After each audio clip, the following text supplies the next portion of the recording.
Welcome to Career Secrets Q&A. We have a couple of interesting questions today.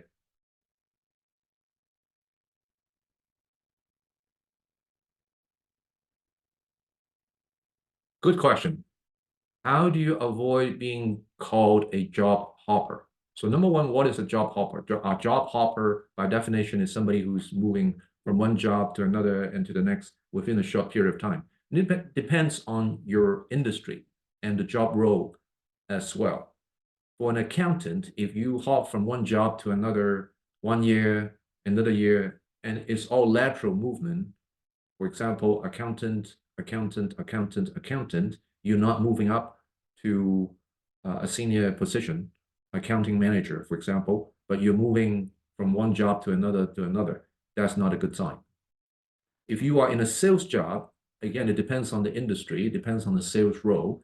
If you're expanding your role and you're moving up every step, 1 year, 2 years, and you're moving up continuously, that is okay. If you are in a high-tech industry, for example, selling software, a couple of years and then 3 years, you're progressively moving up from inside sales person or maybe outbound telemarketing to inside sales to field sales to senior account manager and so on. 2 years, 3 years is fine. Again, progressively, if you're moving up, then it's goodness. However, if you spend 6 months here, 6 months there, and then a lot of those movements, that may not be good.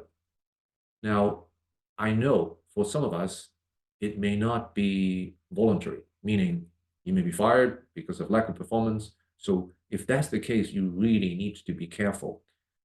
And I would suggest that you go back to one of my videos, which is planning your career. You should really assess or reassess your personality versus whatever job you picked and see if there's a good fit, because it's probably time to reevaluate. But let's say in the perfect world, reset. Let's say in the perfect world, you're starting off right now, clean slate, and you're very good at what you do. I would still go through that process, career planning, pick a particular profession, pick a good challenging position in a company, and do your best. Hopefully, you have all kinds of opportunities. But if you have clear sight of your career objectives, what you want to do, and plan accordingly, you want to also make the right movements. For example, it's good for you to be in a job for 2 years before you jump ship. At least 2 years, maybe more. Again, depending on the industry, depending on your role. So you need to think about money and don't be just going for the money. You have to think longer term.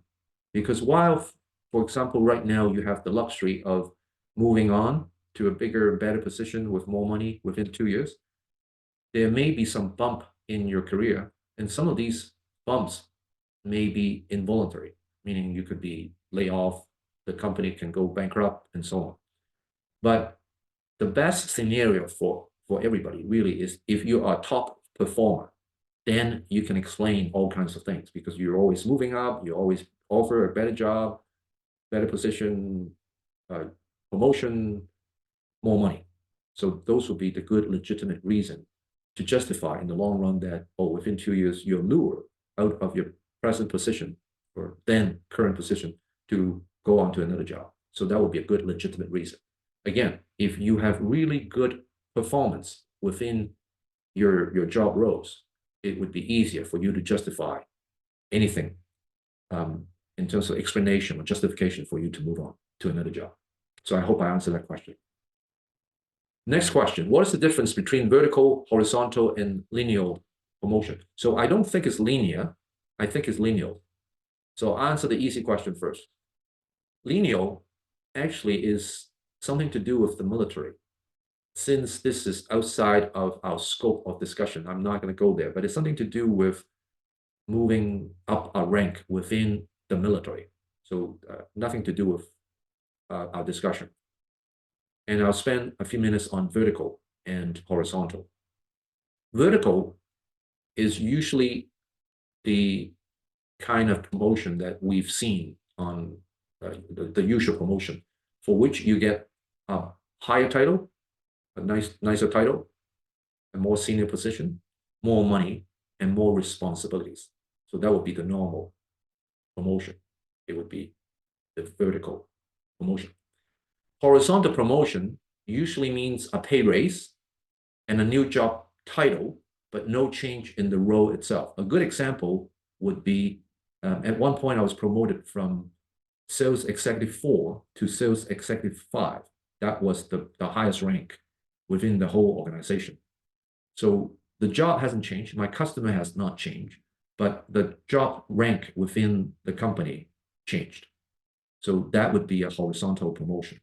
But there's something also called dry promotion. What's that?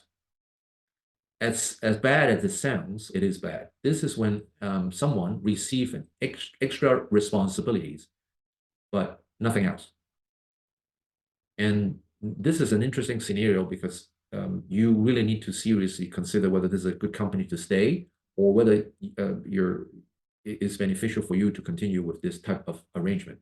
Now, you need to bear something in mind. Young people are always thinking about more money and a better title. That's important, but the responsibility is also important. The job, the opportunity for you to learn more about your job role and be able to advance much further in your whole career is important. So just don't think for immediate gain. Don't move to another company or take a position or even a promotion just because of the money. You have to think about your long-term well-being for you and your career. I hope I answered that question.